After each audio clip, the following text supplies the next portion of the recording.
press that button, a number of people will be aware that the technology does seem to be working. Howard Meow. Hello, everyone in the chat. It's Real Natter. Hello, everyone. I'm joined by Stian Westlake. Stian's here. It's very exciting. Stian, thanks so much for joining. It's the technology seems to be working. Sound seems to be working. No one's complaining that things aren't working properly, which is a good sign.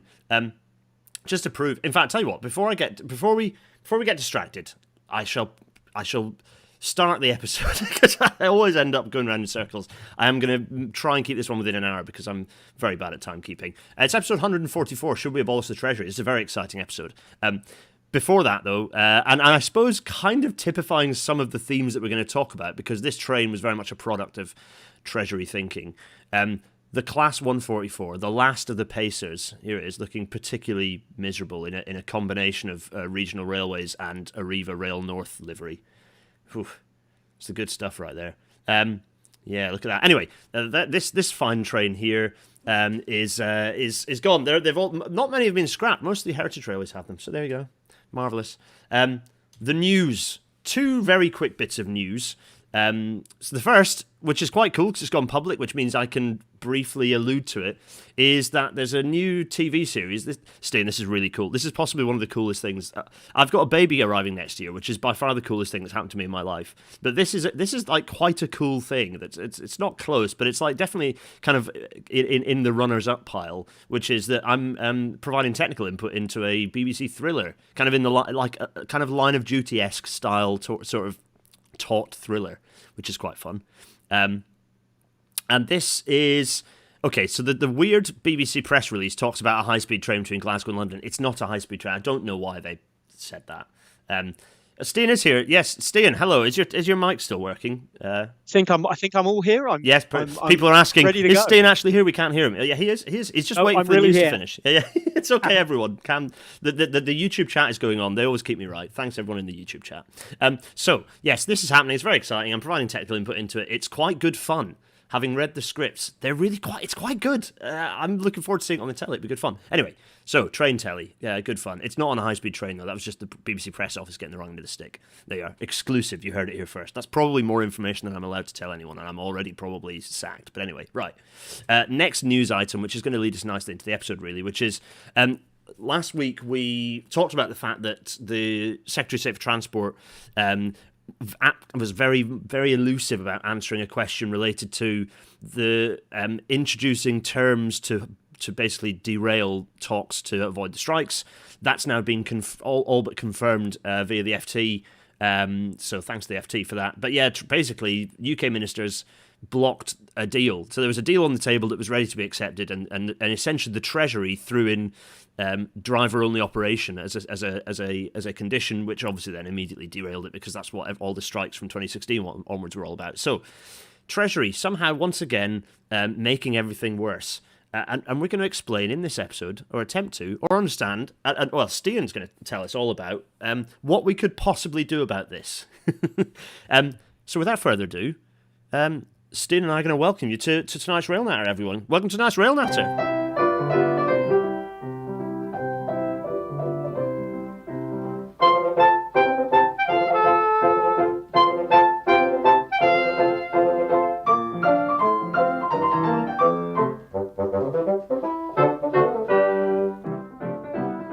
And as the Intercity 225 fades away, Stian, I forgot to tell you that you can't hear the intro music through Skype, sadly, but you just have to imagine the kind of the cruising theme from Ivor the Engine. Oh, nice. I like it's very nice. And what's fun is I have active permission from the record company that somehow has the rights to it, which is kind of fun. So yeah, very, very surreal situation where I actually have authorized ability to use that as part of my little podcast. Anyway, let's get our little faces in the top corner. In fact, you know what? So here's a big picture of Treasury. Fine. But first we're going to talk about Stian, because Stian, you are the chief exec of the Royal Statistical Society here in its fine glory, which is exciting for a number of reasons. I'm going to get our two big faces next to each other. So this is me going a million miles an hour. For the 30 seconds before I'll let you properly introduce yourself, and then I'll stop yakking on. It's cool because I know that we have at least two statisticians who watch who watched the episode. Detour, if you're watching this now, hello. Also, my wife is a freelance statistician, amongst many other things. She's a health economist, but she does statistics as well. So I'm kind of slightly fanboying in the fact that I've got the chief exec of the RSS on anyway. So that's very cool. Anyway, enough of me waffling. Stian, welcome to the show. And for people who might not be familiar with the RSS and you, tell us a bit about yourself and the society. Thank you so much for having me. It's really a real pleasure to be here and chat about the Treasury and railways. I run the Royal Statistical Society. We are the UK's learned society and membership organisation for statisticians, data scientists, and everyone who cares about the good use of data and statistics. We've been around since, I think, 1834. We were founded by people like Charles Babbage back in the day. We've changed quite a lot since then. With the logo with the wheat. With like the wheat was the original logo, right? You know, I kind of miss the wheat sheaf logo. We had this logo with a wheat sheaf, and it had a Latin motto called Aliis Exterenda. And what that meant, it means, I had to be told this, it means for others to thresh out. And the idea is the statisticians just gather up the wheat, but it's everyone else's job to work out what to do with it. That's quite nice, yeah. But we don't have the wheat sheaf anymore, sadly. I think some people still have a wheat sheaf pie that I've seen, but yeah, it's the old days. And I guess my background is obviously a lot of statistics. Now, I've generally in the past done quite a bit of technology and science policy work. So I worked for the government as a policy advisor on some of those things. Worked at Nesta running their think tank, doing tech policy. So that's kind of my interest. And I guess there's kind of you get into a bit of an overlap with a lot of railway and a lot of transport issues there. Yeah. Although I confess my ignorance about most rail policy in advance. Oh no, that's very much a good thing. We try, one of the themes that we try and push as part of Rail Natter is trying to move away from commonly accepted truths and actually exploring what the reality is behind those, usually through numbers and data, whether it's spatial data or numerical data or whatever it is, and we try and use those to kind of think about what the future of transport and railway should look like. So it is actually a perfect little combination. Hence why we have, cool statistician people who do this professionally join us in the chat and are interested. So I'm always honoured that people who are interested in data kind of get stuck in. Yeah, Stian. So yeah, you. In fact, I tell you what, let's go back to our small faces and continue our odyssey. So, a while back now, well, I say it's a while back, it was May this year, this piece popped up, which I didn't spot at the time, frustratingly and embarrassingly. I spotted it a little later, but it was it was a kind of a big, one of these big idea pieces for The Guardian, and you wrote this piece about, should we abolish the Treasury? And it was based off a paper you did, right? That's right. This has been a bit of a hobby horse of mine for a while. The paper, I think I published back in 2014 with a guy called Giles Wilkes, who used to be a government special advisor. And the argument was that, maybe it will be a good thing for the UK economy, the UK society, if we didn't have one incredibly powerful central government department that handles the money. Yeah, there's that. And this is a deeply... So we're going to get into all... We're going to go full Socratic method. Everyone who wants us to go full Socratic method, we are going to go full Socratic method. We are going to ask what is a treasury, or it is a/the treasury. But there's a saying that I've heard multiple times from both junior and very senior people within government when I've been lucky enough to be in House of Parliament doing bits of advisory stuff or select committees or whatever it is. And it's the idea that governments change, but treasury is always in power. That's not a healthy situation. That's not a healthy situation to be in. Having a strong civil service is really important. Like, this isn't us saying every single civil servant should be democratically elected. No. But it's this idea that there is a very strong organisational inertia and sort of inertia of thought within Treasury that we need to unpick, and we're going to hopefully explain a bit about why that is. So yeah, it's a really good article that I will add to the description. I haven't actually, but I will add it to the description. It's well worth having a read. And it kind of connects to what last week we were talking about. A New Britain. This piece of Labour kind of constitutional discussion. Let's put it that way. A bit of a green paper. Kind of let's just say it's a red paper, but it's kind of a high level stuff. And they don't specifically talk about Treasury, but they do talk about this over-centralisation of power, which I think a lot of that is related to this concentration of power within Treasury. So that's quite interesting. And then for anyone, I'm doing a bit of here's your homework, everyone. So if you're watching this after the fact, pause, go back, read these, come back, and you get the maximum out of the episode. But we also had the IFG, we had Alistair Baldwin and Kelly Shuttleworth on from the Institute for Government, talking about how governments use evidence to make transport policy. And that touched on how different the UK is to other countries. Actually, a lot of other countries, all other countries are different, but we are particularly different in how centralised our policy making is on that front. So there's the context. Treasury. So I suppose the first thing we have to ask, Stian, is, and I'll let you try and explain this one. What is the Treasury? What is Treasury? What is it? So the simplest way of putting it is the Treasury is the department in the government that handles the money. So it is the beautiful picture of it there. It's a very fine early 20th century building. I used to work there. I spent a year working there. Lovely place full of very smart people. So broadly speaking, it does tax, government borrowing. It thinks about economic growth. It is kind of the finance function of the government. If you have a relationship with your point. Yeah, so it's these three segments, right? You talked about in the piece, right? These three elements, right? So yeah, you were just introducing there the budgetary element, right, as the first. Exactly. So the budgetary element is, if you from a business background, it's the equivalent of your finance director and the finance director's department. So it's the bit of government that brings the money, that once the money is kind of in the door, it apportions it. So it decides how much money the NHS is going to get, how much money is going to go to invest in transport, how much money is going to go to science, all of these kind of things. Yeah. And then the next section, in the order that you talked about in the piece, the next section you then talk about is the equivalent of a financial ministry. Yeah. And so the idea of this, budget, finance, these are all kind of money words, but they all have a kind of subtly different implication. So from the finance ministry point of view, this is the bit that is concerned with what you could think of as the UK's public credit, our ability to borrow money at an effective rate, the ability to manage all that government borrowing, to a certain extent, what they call sponsorship in government, the supervision of the financial sector. Some of that's done by third parties, but the Treasury is the place that really cares about that. So this is the kind of thing that, when there's a run on the pound, or when there's a crisis like there was in the autumn after the mini budget, this is the bit of the Treasury brain that kind of really swings into gear. Yeah, and then the third part, this third element of this Leviathan, is the economics ministry, or the equivalent of an economics ministry. But what does that? Again, you're right. These are quite money-ish words, but they all do have a specific purpose. So what's the economics element of the Treasury? The economics element is broadly the bit that's concerned with making the UK economy grow. So this is a little bit. This is the people who think about, could we increase productivity? Are there things we can be doing on the labour force front? And so again, to go back to this kind of model of thinking about this like a business, the budgetary ministry is a bit like the finance director. Finance ministry is a little bit like your investment banker or your corporate treasury department. Yeah. And the economics ministry is a bit more like the business development department, not quite the sales department, but the people who are thinking about strategy and new customer acquisition and what the plan's going to be. And as anyone who's been in a largish business will know, those are three quite different mindsets. Yeah, they are really different.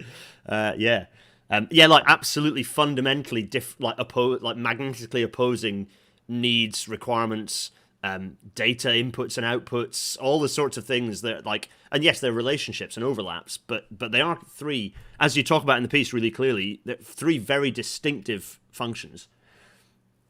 Yeah, that's absolutely right. And you're right. There's some commonalities between the mindset you need. You need to be interested in economics. You need to be a bit quantitative. You need to be able to think about incentives, which is something that not all other parts of government do.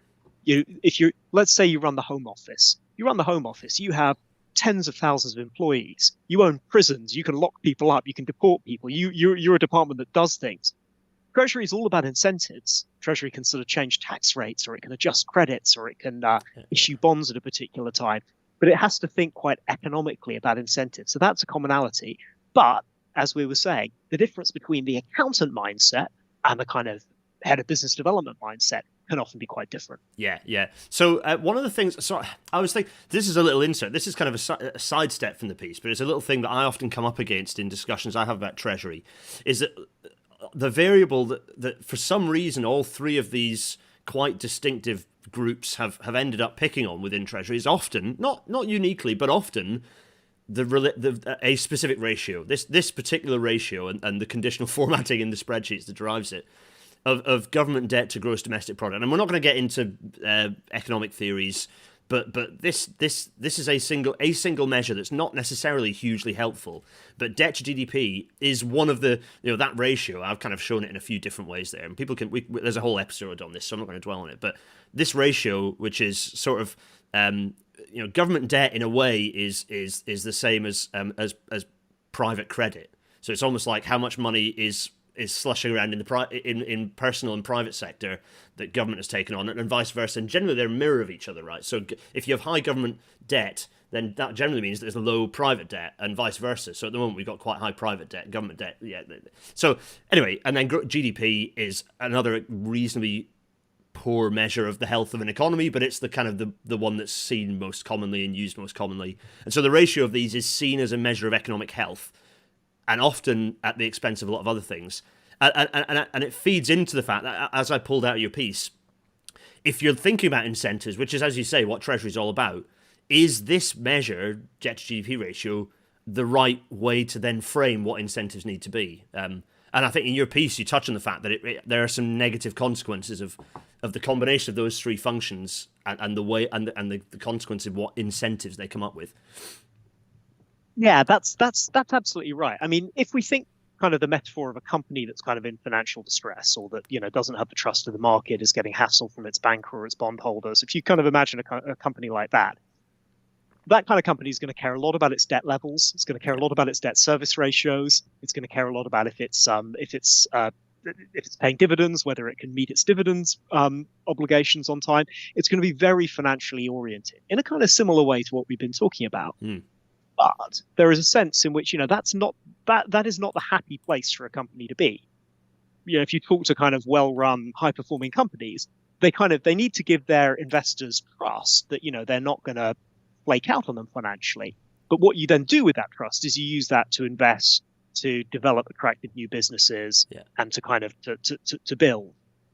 Yeah. And I think that is in a sense, there's a kind of folk memory at Treasury about, the UK has gone through a lot of tough financial stuff over the course of the 20th century. We started the 20th century as the richest country in the world. We had a big financial shock after the First World War. We had a kind of very torrid time in the interwar period. We then transformed our economy into a war economy in the Second World War and ended up totally out of pocket at the end of that. Then there was a kind of period of the 1950s and 60s where we had, various upheavals of balance of payment, currency crises. In 60s, I think the UK economy was briefly kept afloat by Beatles royalties in terms of our foreign exchange, but then we had the kind of late 60s currency crisis, and then obviously the 70s there was a lot of turmoil as well. So you've got a kind of the battles the Treasury has fought over the 20th century have been very much around preserving the UK's public credit, making the right decision about when to cut back, when to kind of take the L, as it were. And so consequently, that is quite ingrained in their mindset. And actually, the events of last autumn, when, there was this kind of dash for growth that ended up in a really sticky situation from a financial markets point of view, I don't know, no one was happy about that. But it was very much, this is something the Treasury are like, we know what to do under these circumstances. Yeah, and it was almost, it's like nothing good came of that, because it was almost like people might, for example, me, might think that the approach to growth was a disastrous one, but the fact that we immediately became beholden to the bond markets is also not good. Like, I was pleased, the Schadenfreude in me was pleased that it went horribly wrong because of what the particular decisions were being made policy-wise, but the fact that it was then immediately, oh no, everything has to be reversed and made back to the normal and everything's fine is also not particularly healthy. So it's like nothing really good happened in that sort of that statement. Really, it was a kind of a negative outcome. You gave a couple of interesting examples in the piece of two very grand kind of PLC type institutions that are, alas, no more. ICI. And GEC, General Electric Company, and ICI's Imperial Chemical Industries, isn't it? Slightly dubiously named now, in the benefit of hindsight. But talk about these two companies in the context of, again, these are both episodes in and of themselves, if we get interested in it, but talk about why these are relevant examples as to some of the problems with that way of thinking that we talked about with Treasury. So the story that, if you take an economist like John Kay, who talks about ICI quite a lot, the story he tells is, you had this great company built on the appliance of science, the appliance of chemical engineering to do great things. The story John tells is that, as the 80s turned into the 90s, ICI decided that actually they wanted to focus more aggressively on shareholder value, on the kind of the metrics, to kind of follow what was very much seen as the right thing to do for businesses at the time. They kind of divested a lot of businesses. They cut back. They focused on making money rather than on making great chemicals. Yeah. With making money as a kind of oblique objective. Yeah. And in the end, they kind of that didn't serve them well, and they kind of they fell from glory to some extent. GC, kind of somewhat similar story. Again, a very large company which got much more interested in financial engineering. They went on a big .com spending spree in the 1990s, which did not go well. Ended up not working out well for them. They turned into Marconi, and Marconi, I think, is it's either no longer with us or it's a penny stock or something like that. So these are kind of two examples of commonly held stories in the business world about what happens when the accountants, as it were, get too powerful. And it kind of explains. I mean, you could.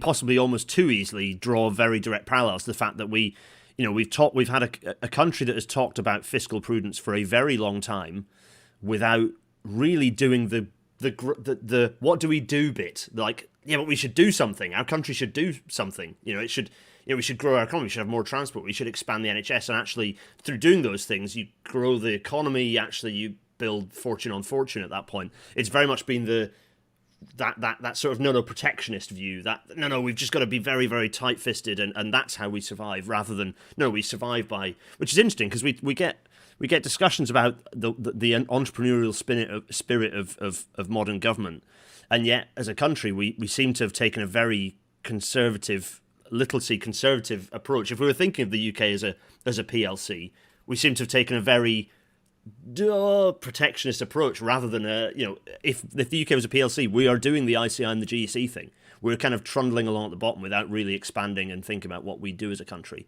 at writ large. Exactly. Arguably, Yeah, and I mean it's interesting. I remember an old board member of mine who was the CFO of a company called Johnson Matthey, who a big global company who make chemicals that go into catalytic converters. Very, very successful company, hugely valuable. One of these big companies you've never heard of. Yeah. And he always told this in an interesting way. He basically said, if you're running a public company, you've absolutely got to have the confidence of your investors or the confidence of your bondholders. You can't just kind of wing it and say that it doesn't matter. But the point is, you win that trust in order to do great things, in order to grow the company, in order to grow the value of the company, and to invest in good projects.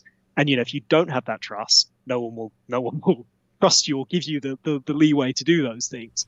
But it's realizing that you're doing it for a reason, not for kind of financial engineering, financial management for its own sake. Yes. Yeah, absolutely. So you gave another interesting analogy, which started to come a bit closer to the world that we're familiar with, which is for everyone who's going to let out a big groan, partly because, motorways are bad, yeah, fine. But the M25 example is a fun one because you said Treasury essentially were pretty confident that you would only need 2 lanes for the entire M25.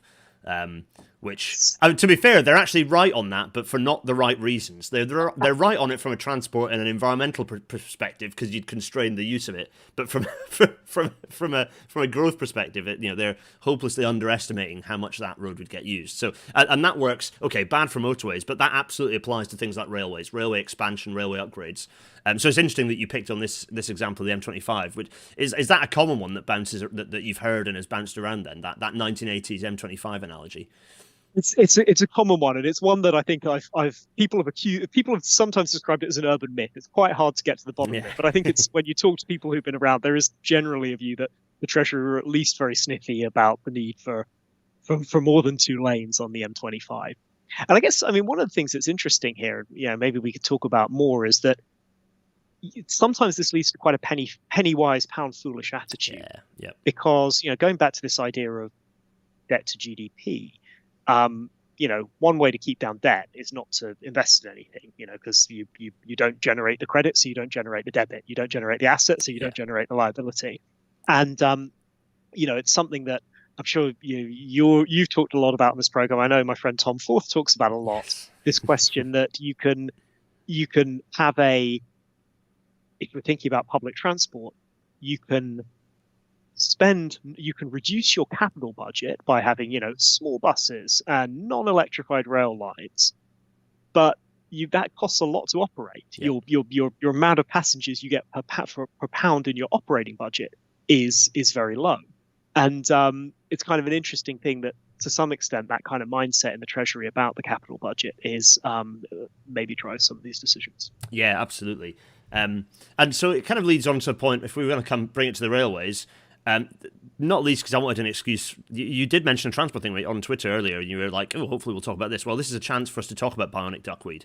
And you touched on that. You touched on it perfectly there with the electrification analogy, in that, the 365s are pretty good electric trains, and they are being scrapped in their entirety as a fleet. Way short of their full life expectancy. And kind of the point of trains is that you build them and they last for 40 years and run really well. And that kind of, the fact that they are a bit resource intensive to build in the first place, they're quite complicated. You ameliorate that over the fact they have a 40-year life, whereas cars have, a 5-year life.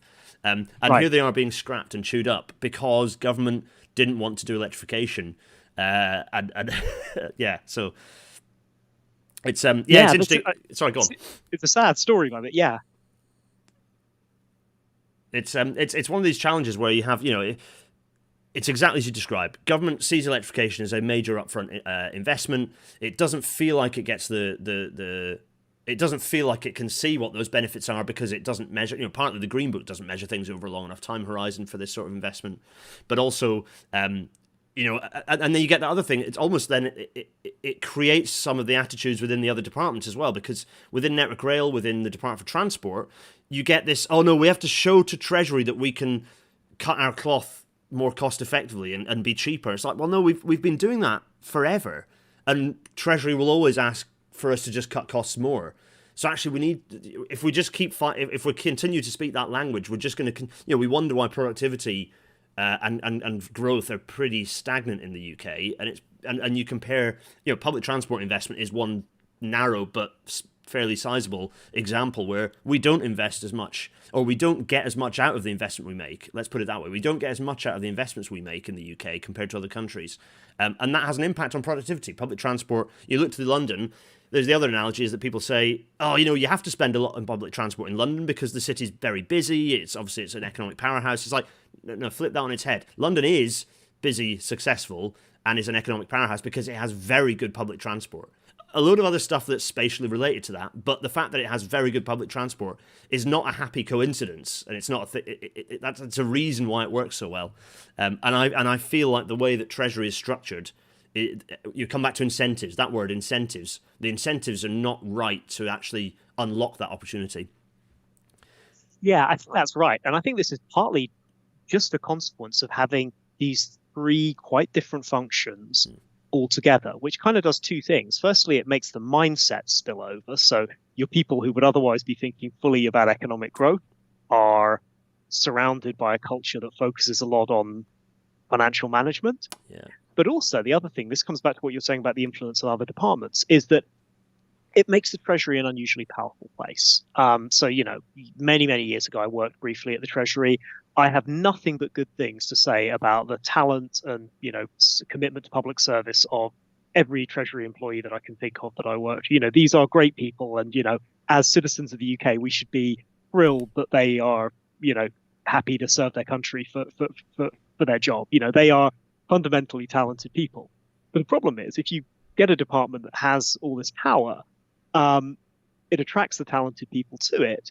And, they then go and evangelize that culture elsewhere. So for a long time, it was a very traditional route to, if you were going to be a permanent secretary, the most senior civil servant in the department, a lot of those permanent secretaries often came from the Treasury. Probably a little bit less true now, but traditionally that was the way things go.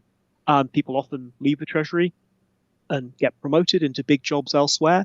And so they are smart people, so they often win arguments when the Treasury has arguments with other departments. Yeah. So there's something about, it's not just a combination of things creating a kind of merged mindset, but it's also the fact that it creates a really big center of power that punches above its weight in Whitehall terms. And it's interesting, and it's some of the interesting side effects. So we come back to your bionic duckweed sort of story. Electrification is a good sort of thread through. It's only one very narrow facet, but it's kind of an interesting thing to talk about because it involves some of these themes of capital investment, long-term amelioration, net present value, sort of return on investment that is longer term, but pretty measurable, pretty tangible. Yeah. What's interesting is that through some of that groupthink that you describe, some of the stuff that does propagate out is that, okay, electrification doesn't succeed, but sort of slightly fancier type solutions like hydrogen, battery, biodiesel. By late 2000s, it was biodiesel. We've moved on from that now. That was where Roger Ford came up with the bionic duckweed thing, right? But now we've got, to be honest, similar things. Germany's just finished a study showing that hydrogen's a waste of time over a long period of time because it just is way more costly than conventional electrification. These things seem to shoot out. These things seem to escape from that orbit, whereas the more practical, grounded, if you like, AM versus FM, actual machines versus effing magic. The AM stuff never sort of escapes orbit, but the kind of the FM stuff, which that seems to shoot outwards and is enabled. Things like Jet Zero and some of these things that feel like a positive thing, but actually don't really have any particular economic merit. It's interesting that those things really end up flying out. So I think I've got a theory about where that comes from, and this is, as I said earlier, kind of tech policy and science policy is really my background, and it's really interesting. If you look at how the Treasury has moved on science policy over the years, they've always been pretty in favour of public funding of R&D, but over the last kind of, let's say, 10 years, we've gone from a kind of flat cash settlement on public R&D spending to really a pretty good settlement. I mean, if you ask my colleagues in science policy, they'll go, it's very difficult, it's a very tricky settlement. But if you compare it to 2012, things are much, much better. There's much more political consensus, both in the Conservative Party and the Labour Party, that it's really important to generously publicly fund science. That's all good. Now, if you look at where that has worked in the Treasury have always been pretty on side with this kind of thing. And I think there's two reasons for that, which have a bit of a bearing on these transport questions as well. The first is that public funding of R&D is a really nice fit for a kind of a sort of market liberal economics 101 framework. This is stuff that we've known about in economics since Kenneth Arrow back in the 1950s, the argument that investment in R&D has spillovers, and therefore there's a very strong case for public subsidy of it. That is something that, you get 100 economists in a room, I imagine 98 of them would find that pretty uncontroversial.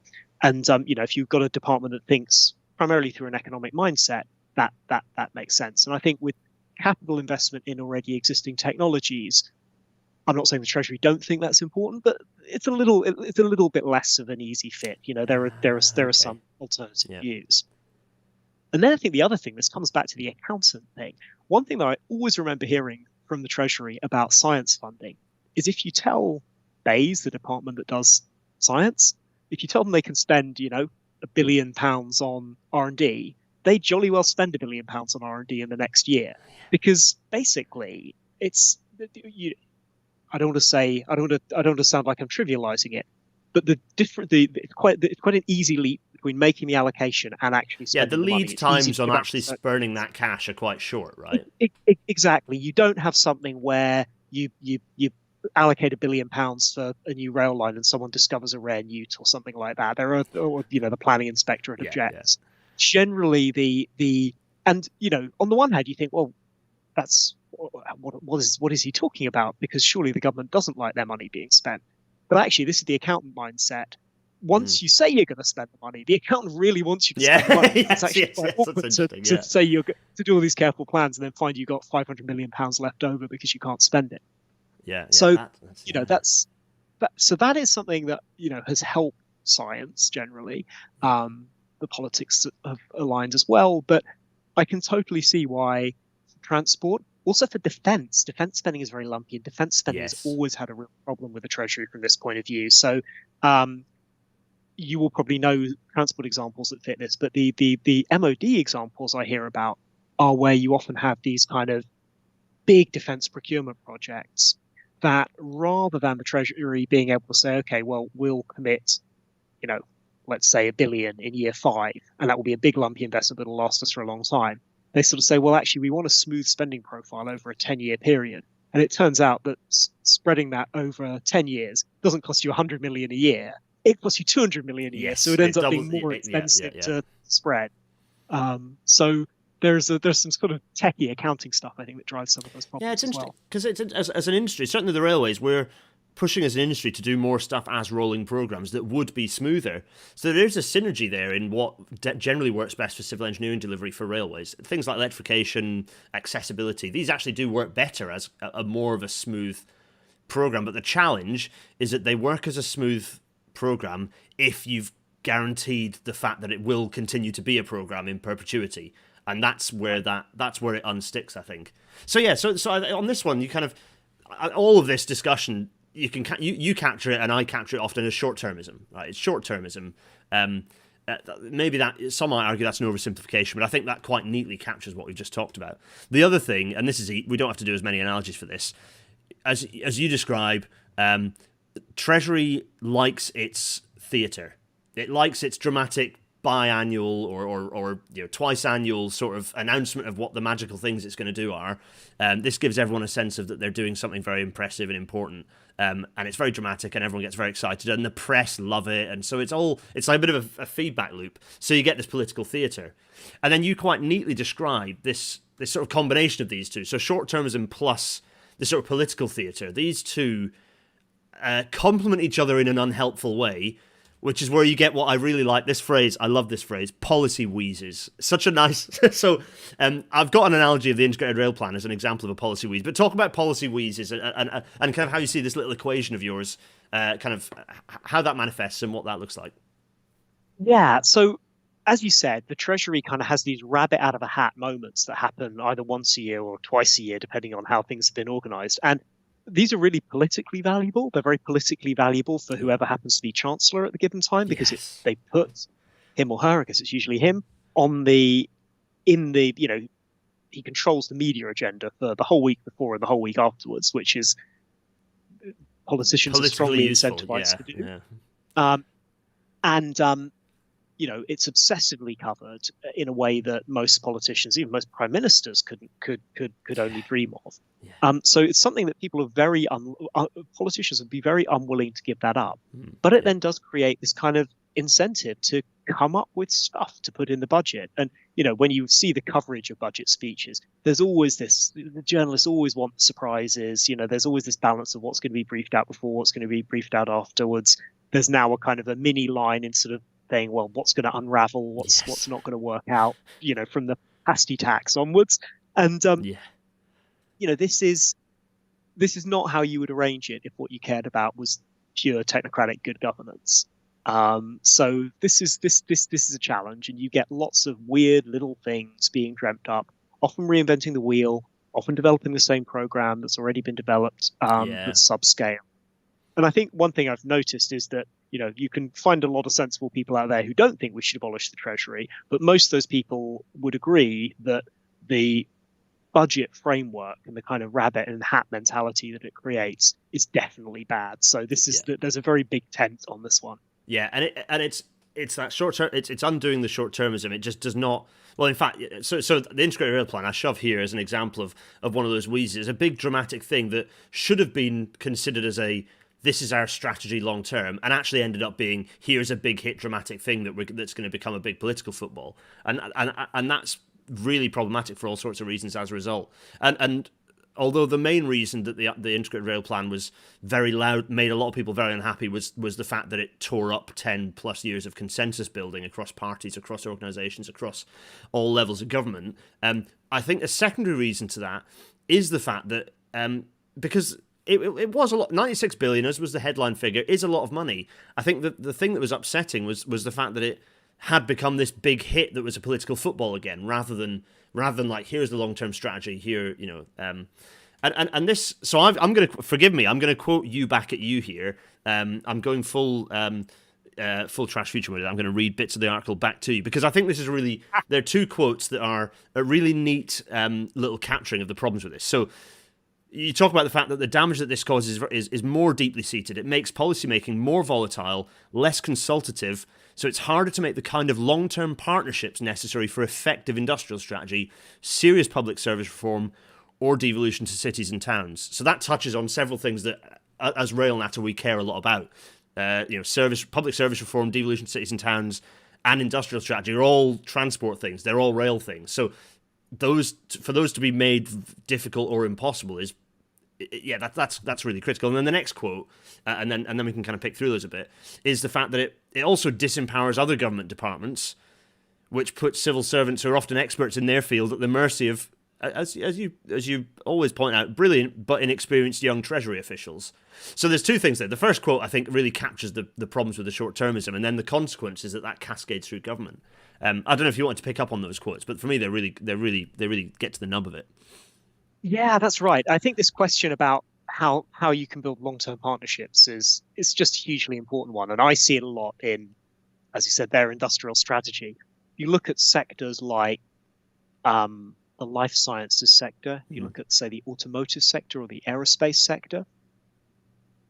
My view is that good government policy in those sectors is basically about helping the industry, working very collaboratively with the industry to knit together supply chains, to invest in skills. It's quite it's what free marketeers would derisively call a corporatist policy. And I think there's probably a lot of the economy that you don't want to run like that. But if you're talking about things like automotive and aerospace involving huge capital investments, quite sort of big supply chains that you kind of want to try and attract into your country, actually those and often public investments, whether that's in things like R&D or applied innovation, it is pretty useful to be able to have strong deals and relationships, and organizations like the Office of Life Science or some of the things that go on in the automotive or aerospace industry to make those things work.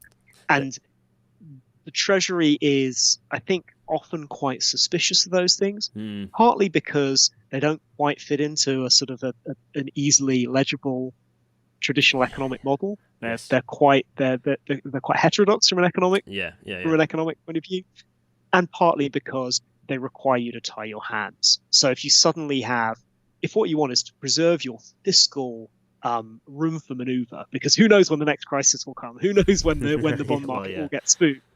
Then the last thing you want to do is to have made some kind of incredibly significant commitment to the aerospace sector. Yeah, it's interesting because and this is the reality that we're in, is that there's an idea that you can step back and have a wonderful free market economy when, unfortunately, or fortunately, depending on how you look at it, the reality is that so many sectors, exactly aerospace, good example, automotive, are entirely at the whim of enormous, sweeping, global policy decisions and things like the fact that we need to electrify everything that moves. All of these things that you cannot. They do not exist in a vacuum. There has to be that interrelationship between public, private, between state and industry, and to pretend that there isn't and that it's really hands off is part of the reason why the rail industry is in the mess it is in, because there's this dichotomy of government having more control than it's ever had before, combined with you can all hear the beeping of Skype. We'll get Stian back momentarily, I'm sure. Someone's kicked the router. Is pretty freewheeling. Obviously there's nowhere where the state doesn't play any role at all, but the fact that we're quite hands-off, I think, has worked quite well. And some of the things that have gone on in Europe with, the way the Horizon program has tried to directly impact on tech, I think, that for a lot of that has been a bit of a misadventure. So I'm not sort of saying the entire economy should be run this way, but there are definitely, it feels to me that there are bits of the UK economy that have succeeded because industrial strategy was done well for a period of time. And that's, I think, something that it doesn't necessarily come naturally to the Treasury. Absolutely, absolutely, and it's, I suppose, mission. Some element of the mission-oriented stuff. So climate policy has almost been helpful as being a thing that kind of directs activity of both, the public sector and private sector, and both state and industry. Yeah, there is. it's as you say, it's heteronormative. That's the challenge. It doesn't neatly fit into a kind of the transactional economic framework that's perhaps the norm that some of these Treasury officials work within. So let's press on. Oh, this phrase, which I like a lot, which is one that you pick up on: inherent pessimism. Tell us about inherent pessimism and how that slides into the equation. So, we talked earlier about the kind of the finance director and the business development director, and there are different mindsets. Debt investors and equity investors, they see the world in a different way, and they do that kind of rightly because it's good to have these perspectives. Now, on the one hand, it is actually very useful to have a department like the Treasury that will, not to put too fine a point on it, call bullshit on schemes that are poorly thought out. So we all know that there are schemes that probably shouldn't be backed, and that are sometimes extremely appealing to policy entrepreneurs within government. So it is good to have a bunch of very smart, kind of quite hard-boiled people who will say, is this, battery factory that you're suggesting we build in the UK, is this really a good use of taxpayers' money? Or, is I'm sure we can think of plenty of other examples. It is definitely possible to go go too far, and there is a history, including in the UK, of building kind of white elephants that the economy would have been much better off without. Nevertheless, this is kind of a matter of degree. You don't, if the pessimism gets too strong, then you're back in that world of basically running the country like it's a distressed company that only cares about debt service. And I think what the issue with the Treasury here is not that the Treasury has this mindset. I'm absolutely thrilled as a citizen, as a taxpayer, that there are some people looking out for bad wheezes in government, and that they have some power to do that. But the question of having those people combined with the Economic Growth Directorate and in such a powerful position in government, I think I would argue that maybe that has gone a little too far. Yeah, the power, the dial of power is too far in the direction of the conservatism as to what gets invested in. So the question comes, and we've got quite a few questions have pinged in actually. And I'm going to pick some points up. So Richard Smith is saying the Treasury also fears accumulating assets in public hands, even where that might be more efficient. This is an issue with, for example, railway signalling, where mergers can make crucial technology obsolete or unsupported. Yeah, that's an interesting point, Richard. I think. Yeah, very interesting. Yeah. Accumulating assets in public hands, is that? Yeah. What do you think about that? Yeah. So I mean, I guess this goes hand in hand with what you were saying about debt earlier, because it's a kind of either suspicion or kind of lack of interest in the asset side of the balance sheet. And this was interesting. There was Philip Hammond's old special advisor, a guy called Tim Pitt, who is more pro-Treasury and I think more skeptical of a kind of economic growth agenda than I am. But he recently put out a report saying, actually, well, it would be really good if the Treasury thought about investment in skills as something positive that sits on our balance sheet. And, I think that's kind of skills and railway signals are quite different, but the underlying philosophy is quite similar there, that, we need to think that assets are good, and if the country develop some assets, we should be happy about that. We shouldn't think of that as sort of something that's bad because it involves debt or spending to get there. Yeah, absolutely. Yes. So, what can be done? The last kind of point, what can be done? So here we bring the Treasury back in its kind of nominal 3 bits. And well, I've kind of graphicified what you suggest. So, and I know that one of these is maybe not quite actually precisely what you suggest, and you can correct me on it. The first one is what do we do with Treasury? Well, firstly, you abolish the Treasury. That's the whole point of the episode, right? Fine. But what does that materially look like? Because you can't eradicate, as people often say, you can't get rid of the Treasury. So I'm not saying you just get rid of those functions. No. All of the functions have to exist in some form. It's just about how they're related to each other and how you split them up. And what you suggest is kind of fairly logically splitting them up, right? So you kind of tear the paper into 3 bits and then go through each. So first of all, the budgetary ministry, what would you do with the... So that's the suggesting how much we spend on things and what we buy and what goes on the kind of the shopping list. I'm shoving Cabinet Office up there, which I think is what you suggest, right? Yeah, basically. So that if you so in the US, there's something called the Office of Management and Budget, which basically does the budget and kind of oversees public services. in a sense, this was a little bit of like what Gordon Brown tried to do when he ran the Treasury. He kind of used the budgetary ministry as a very aggressive performance management tool. But arguably, the Treasury wasn't the right place to do that, and that was kind of an artifact of the kind of Gordon Brown, Tony Blair wars. Yes, but it's I'm certainly not the first person to remark that the Cabinet Office has a lot of issues. It's kind of a weird amalgam of different creatures. Number 10 is kind of an unusually powerless center of government if you compare it to other countries. Yeah.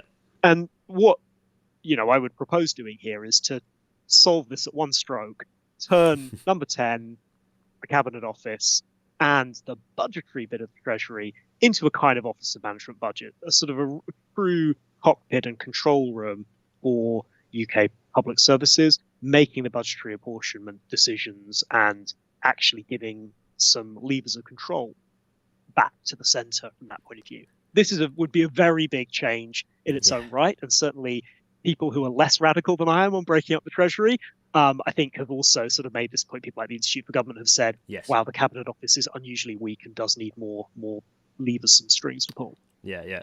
So then the next one, I think, is where I put HMRC in here of what you do with the financial ministry, because I was like, well, actually nothing really exists that would fulfill this, what you describe as to what to do with the taxation element of, put simplistically, the taxation element of Treasury. But so it might not be HMRC, but what would you do with that element, the taxation, the financial ministry? Bits here. I mean, I could imagine keeping this as a kind of a small body that handles, public credit and things like debt management, and potentially also runs tax. I mean, my take on tax policy is, this is going to sound very technocratic again, but we actually kind of know what optimal tax policy looks like to some extent. I mean, that's not the question of how high should taxes be, but we know we've got a lot of taxes that are really bad taxes, as in for every pound they generate, they cause a lot of pain and damage to the economy. And we've got some taxes that are good. Now, obviously, there's lots of distributional questions, but you can solve the distributional questions are a political question that you can solve by raising or lowering the numbers. The decision to have, say, stamp duty is a big tax, where stamp duty discourages people moving house, gums up the real estate market, basically limits economic growth because people can't move to opportunity, keeps older people in houses bigger than they need, does lots of really, really bad things. That is not a controversial point among economists or tax specialists, that we've got some taxes like that are really bad. There was a wonderful review done by the Institute of Fiscal Studies, chaired by James Mirrlees, a Nobel laureate, a few years ago, that basically designed the kind of wonks wet dream tax policy.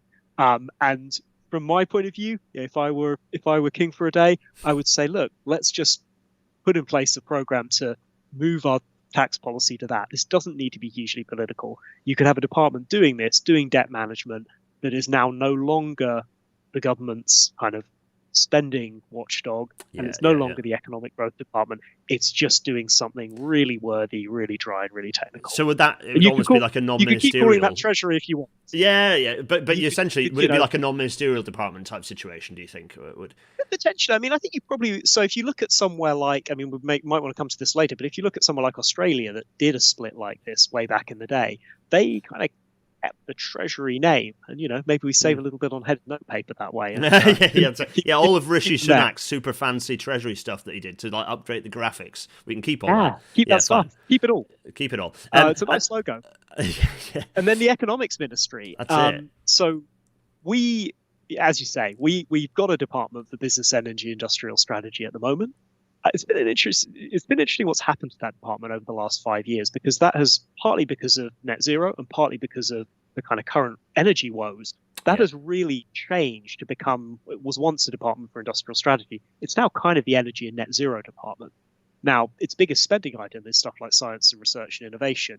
But in terms of what the impression I get that people spend their time on, it's energy. Now, what you could do there is you could say, look, energy and net zero are such a big deal. That should be a department of its own right. And obviously it was not that long ago. We had DEC, Department of Energy and Climate Change. So you create an energy and net zero department and let that do its thing rather than kind of taking over an existing department. And then you have an economic growth department, which does the business stuff, the industrial strategy stuff, all the research and innovation funding, but actually is more powerful and has that growth agenda. I think Yeah. the trick of making that work is worth looking at which secretaries of state for business have really driven things forward and been quite powerful. And across the political spectrum, you've got people like Peter Mandelson for Labour, Michael Heseltine for the Conservatives, who who were sufficiently kind of big beasts, sufficiently good at managing a complex brief, and sufficiently dynamic to make that work. So, you don't want this economics ministry to become a backwater, which is kind of where it was when Harold Wilson made the split. But if you can get it right, this could be a real powerhouse of growth. Yeah. And it's part, as you talked about, you've got all these people. The Treasury is a desirable, a bit like FCO. Treasury is a very desirable kind of ministry to be in, a desirable department to be in. If you can continue to carry some of that kudos across these three split or these changed departments, then you can continue to have skilled people, and therefore, even if you didn't have a particularly strong minister, if you have a strong civil service, a strong permanent secretary, etc., then they can still continue doing what they need to do. But the question then comes: is okay? Well, that's a bit of a plan, but is it? Well, you touched on Harold Wilson, which we'll put his lovely face up in a second. But is it impossible? Is it unprecedented? To which, well, no. But so we'll leave Harold Wilson's face up, and you talk about perhaps explain why Harold Wilson is there. I don't know who Howard Wilson is. His long lost brother. But what is it unprecedented? Is this impossible? Could it happen? Is it realistic that it could happen? So I'm very grateful for you to bringing up Harold Wilson again, because he was. I don't know how well known this is. He was a president of the Royal Statistical Society as well as various other public well, there you go. He may have held. He in his retirement, he always knew when it was time to leave a drinks reception, because he got his secretary to make him say Royal Statistical Society, and if he could no longer say it, he had too many drinks and had to go home. Anyway, good old Harold Wilson. He did try to do this in the 1960s. He split up the Treasury into the Treasury and the Department of Economic Affairs, run by George Brown. And at this point, whenever I talk about breaking up the Treasury, there's a certain sort of person who says, well, look, Harold Wilson tried this and it didn't work. And it's true, it didn't work. So the Treasury kind of won out. Yeah, they just reclaimed it all and it left a husk behind, which then eventually just evaporated. They reclaimed it. So the Wilson government published this document, which I have a kind of old, well-thumbed copy of, the 1965 National Plan, which is a kind of industrial strategy for the country, and is in this kind of wonderful 1960s HMSO font. Yeah. They had these kind of grand white heater technology visions. Yeah. Didn't quite work out for all sorts of reasons. Partly some of the ideas were probably not great. Partly there was a currency crisis. So, this didn't for the most part work out. But I think, that is one of the lessons. One of the things I always think is interesting looking at the technology industry is just because something doesn't work once doesn't mean it's a bad idea. You see things like Webvan doesn't work, but now we're all ordering our groceries online. So there's a risk of over inferring from these things about what doesn't work. And if we look at, say, Australia did split up its treasury. The prime minister back in the 70s had an argument with the treasury about planning to devalue the Australian dollar. Treasury tried to sabotage his efforts. And he basically said, right, I'm going to split you up and get my own economic advice and have a more growth-oriented policy. And that has carried on to this day. Germany obviously has a powerful separate economics ministry. Yeah. Japan does. Canada. The US has their Office of Management and Budget. Obviously, they have a different system in many ways, but they clearly do things slightly differently, and their Treasury is a relatively less powerful department. So there are... the Harold Wilson experience does not cover this idea in glory, but it's certainly wrong to say that this hasn't worked anywhere, because in some senses our situation in the UK is the exception rather than the norm. Yeah. And it shows, and you cannot argue that what we have now is functional. Lots of people with lots of different hats, lots of different sort of life experiences, rosette colours, agree that what the current situation is not optimal. And what was interesting was that, politics to one side, at least one, if not two of the, definitely one, I think, was it Suella Braverman, who, one of her policies was to break up the Treasury. Oh, I think it was Kemi, but I don't know about Sir it was Badenoch. No, you're right. It was definitely Kemi. a Kemi Badenoch Yes, forgive me. And I think this is a Michael Gove thing. But as you say, this is not a particularly a Tory idea. If you John McDonnell was very keen on this, did a big inquiry into it, and I think people who are kind of associated with that wing of the Labour Party quite supportive of this idea. Tony Blair was very into it. So Jonathan Powell, Tony Blair's chief of staff, had the button ready to go on a plan to break up the Treasury, and they just didn't think they could do it with Gordon Brown in place. Yes. I know very good Lib Dems who are in favour of this, and of course it was a big Dominic Cummings idea as well. Yeah. So I can't imagine many of your listeners will admire all those names I've just listed, and maybe none of them. But it certainly shows that there is it's a widely explored idea across political boundaries, across organizational boundaries, and for all sorts of different reasons. Yeah. I mean, I think so when I wrote this report, first of all, a decade or so ago, my co-author Giles Wilkes, he, I think, since has sort of recanted a little bit, has decided, well, actually, breaking up the Treasury might cause more harm than good. And I think there is a respectable view that just sort of is a small c conservative point of view that says the Treasury does play various useful roles in scrutiny, and keep a hold of nurse to finding something worse. Things could go wrong if that role goes. And I sympathise with that view. That's not a stupid thing to believe. But as you say, it does feel that as a country, we do need a path of economic growth, and there are ways of doing this that could work. So I'm kind of an optimist on this policy rather than pessimist. Like the opportunity is there to do something different, and any crash is not likely to be particularly more dramatic than the one we had a couple of months ago. So we're already submitting ourselves to enormous economic shocks from radical changes in direction. This would be fairly small beans by comparison. So, and it comes back to incentives. I like this word incentives that you talk about. It's a good sort of idea of what are that idea of incentives and the intersection of those three different very distinct functions, creating the wrong incentives.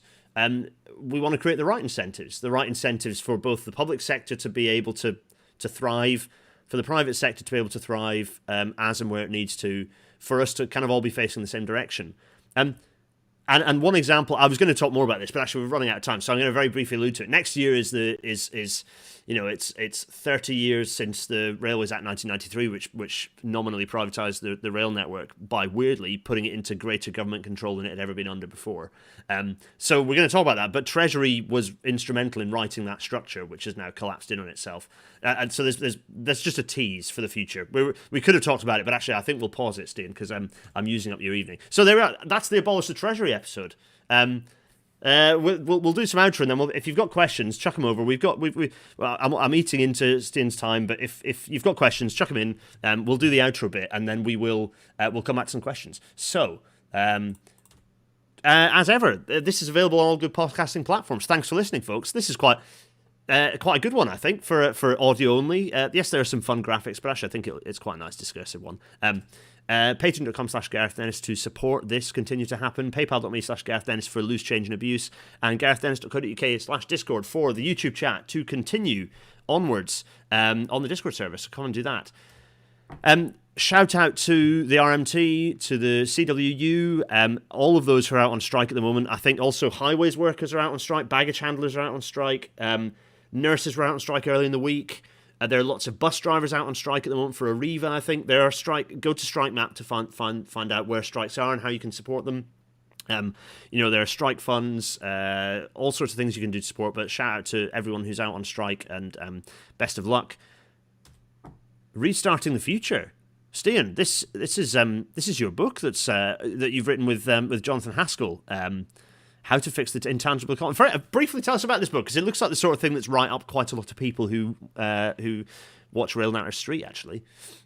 I really hope so. So this is a book about how the economy has been changing over the years to be something that relies a lot on things you can't touch and feel, whether that's R&D, data, electronic signals, brands, and emotions. And it sort of says, well, this has caused quite a lot of problems and a lot of teething troubles. How can we fix it? So there's quite a lot there on things like investment in transport that will be dear to your listeners' hearts. Quite Yeah. a lot of stuff on planning and land use. Quite a lot of what we hope are kind of new ideas on how we can navigate these kind of changes to the economy. So yeah, if you get the chance to read it, I hope you enjoy it. Yeah, it sounds absolutely pressing. Given that we're at a point where the economy has become real again, having been essentially not particularly real for quite a long time, with enormous amounts of free money coming from various investment funds, that's kind of disappeared. The economy is real again, but we're left with a thing that's propping up, as you say, intangibles, all sorts of stuff that none of us have any idea where it's coming from and what it is and how it works. Yeah, fascinating. I would strongly commend it to people. I'm going to be adding that to my wish list to buy. Available from all good bookstops wherever you buy books. Next week's episode is a radical shift in tone because we're going to be talking about concrete sleepers. People have been saying there's not been enough techie track or railway sort of episodes, and there are people who are wanting to hear about engineering and less about policy. Well, we've done a heavy policy episode because actually loads of you wanted this episode to happen, so hopefully you've all enjoyed it. But also there's going to be a radical shift to doing a techie episode about concrete sleepers. So that's how flexible and durable the format is. I'm shaking my head as I say that. In fact, I want to click this button here, which is the two of us next to each other. Stian, thank you so much for that. That's been absolutely brilliant. There are questions. So we did have one question which pinged up that was quite interesting, but that you might want to just very briefly touch on. I've already taken nearly 10 minutes of your time. Thanks so much for that. To what extent is the personality clash between number 10 and number 11, so between the leadership of Treasury, that role, the exchequer, to what extent does that also create problems in that you've got a very powerful single role that, as you say, gets a lot of press exposure, arguably more than a PM ever does? Do you think that's part of it? Do you think that would kind of fix itself if we did split the Treasury up as we've talked about? What are your thoughts on it? I think it creates a political problem if you want to break up the Treasury, because who you appoint as Chancellor is a huge bit of patronage for the Prime Minister. It's a great way of getting a really loyal lieutenant, which is kind of what Osborne was for Cameron. They had this, with Brown and Blair, it gave a kind of consolation prize for the one who didn't become leader. So, and it's something that's going to be a real challenge for, if Keir Starmer wanted to abolish the Treasury. I have no idea whether he does, but you creates an awkward question about, well, what do you tell your shadow chancellor, and how do you keep him on side? So the fact that it's powerful creates a challenge in a world where prime ministers kind of live or die by their ability to dispense patronage. Yeah. I think if you were able to break it up, if you can get to that world, then you're in a good position, because actually you can create alternative power bases. The other roles become more important, so that could all work quite well. Yeah. So Jack Elliott, policy episodes are my favourite. Thanks, Jack. Richard Smith, thanks for that question, which was way up in the episode, but I thought it was an interesting one to ask at the end. Dave suggests, well, Deputy Prime Minister could become a real role. I suppose it's that's a possibility, but then what power would it have? It has to have some meaningful power, and would you tie them perhaps to the economic growth? I think there's some thoughts there, because ultimately, that is an important role. The idea of setting the direction that the country's going to go in and how it's going to thrive feels like an important role. In a way, that's why the Chancellor of the Exchequer role is important, except that it's got all that other stuff bunged in with it. So I think it's not an insurmountable challenge, but it is a problem. There's some people. So Will Deacon's asking about devolution and how devolution ties into that. I suppose favourably, because if you're devolving funding powers to regions, that fits quite neatly with that broken up structured Treasury, right? I think that's right, and it's a similar situation to where we are with industrial strategy. If you want to give away power to whether that's city regions or parts of the country, that constrains the Treasury's freedom of action, and the Treasury doesn't like having its freedom of action constrained. So weakening the Treasury probably helps. Yeah, absolutely. No, I think we'll. The questions seem to have. There's potential people typing away questions, but I think given you've given us an extra 10 minutes of your time, and I'm desperate to try and keep episodes within an hour, and I've failed miserably. Stian, it only remains to say thank you so much. It's been an absolute pleasure. Really, really interesting, insightful episode. A linchpin, given that it's something we talk about so much. Thank you so much. That's been brilliant. It's Thank you so much for having me. absolute pleasure. It only remains for both of us to sort of thanks to everyone in the chat. And Deirdre Torres says hi to Stian. Glad he got in the Harold Wilson story. Lovely, very good. Yes, lots of statistical friends, left, right, and centre, shouting hello. Stian, thank you so much. Everyone in the chat, thanks so much. Cheerio, everyone. Cheerio.